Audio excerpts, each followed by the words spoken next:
Hi, I'm Claire Tompkins, the Clutter Coach, and this is the Organize Your Life podcast.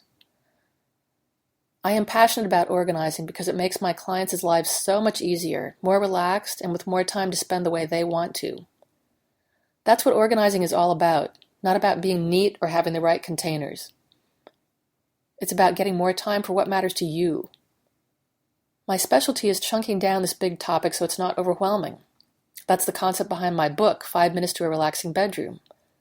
And that's the concept for this podcast too, which is based on my first book, 52 Simple Ways to Get Organized. Both books are available on my website and on Amazon. In every podcast, I'll lay out a simple organizing concept and tell you why it's important. I'll include an action step at the end so you can start practicing right away. Okay, here we go. Today's podcast is about shredding. Specifically, it's about the hoarding of shredding. It's based on Chapter 3 of my book, 52 Simple Ways to Get Organized. Just as people stockpile the stuff they've already decided to give away, which is what I talked about in the last podcast, they hoard their shredding. They fill bags and boxes and then more bags. At first, this may seem like an efficient way to deal with it, but once the shredding starts piling up, you either have to spend money to pay a shredding service, or you have to do it yourself. Spending money to do something you could easily do yourself is kind of silly, isn't it? And doing it yourself, a whole bag or more, is just Boresville, not to mention noisy.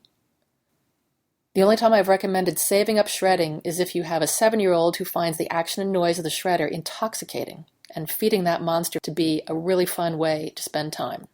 Supervised, of course. There are situations where collecting a large quantity of shredding makes sense, such as when you're purging your files. You might also have a lot of sensitive documents related to a project that's now over with. Or it could be estate and medical documents from a deceased family member that are now safe to discard. If you have a project like that to undertake, look online and see if there are any free shredding events coming up in your area. I would do a search for a free shredding event. Some are offered by city governments and others by shredding companies. Sometimes a place like Office Depot will do it. They usually have a 2 to 3 bag or box limit. One company in Los Angeles I found online offers Freebie Fridays every week. Other events occur 3 to 4 times a year. You just have to check it out. Once you see one coming up, you can use that date as a deadline to get that shredding gathered up. That is a win-win.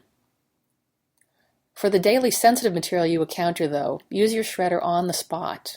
Get yourself a decent one that won't balk at the occasional staple, or just accepts one sheet at a time. That's a recipe for not doing shredding ever. A robust machine will shred envelopes with paper inside them.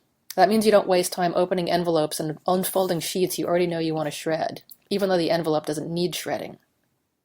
Look for one that's easy to empty without spilling shredded bits all over the floor. If the shredder is easy to use, you'll be more inclined to use it. Here's a shredding alternative. I use an address blocking stamp. It's a rubber stamp that applies a dense pattern of ink that text can't be read through. This solution is ideal if you don't want to recycle mail with your address on it. I have this stamp available from Amazon on my store on my website.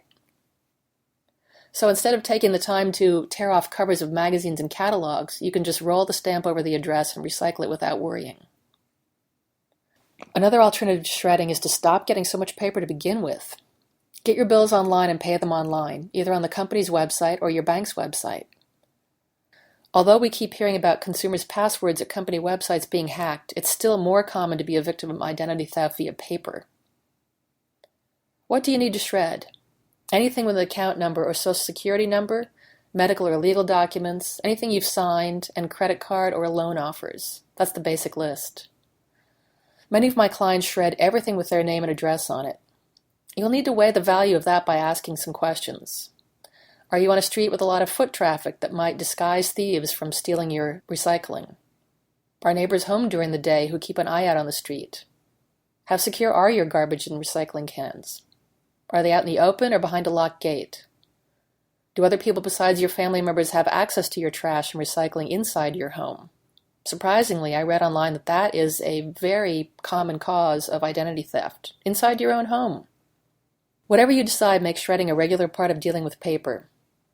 Put your shredder near wherever you open the mail and go through paper next to the recycling bin. You'll spend less than a minute shredding those credit card offers and junk mailers, and it'll be done with. Your action steps for today are to look through today's mail and see if you can find something that needs shredding. Then shred it! Bonus points if you move your shredder to the most convenient shredding spot. Hey, thanks for listening. I'm Claire Tompkins, the Clutter Coach. If you like the show, I'd love it if you'd leave a rating and a review in iTunes. You can subscribe, too, so the podcast will be ready and waiting for you to listen to it. Read my blog at www.cluttercoach.net and check out my store to find books I've written and books and products that I recommend, and some freebies, too. Come back for more next week.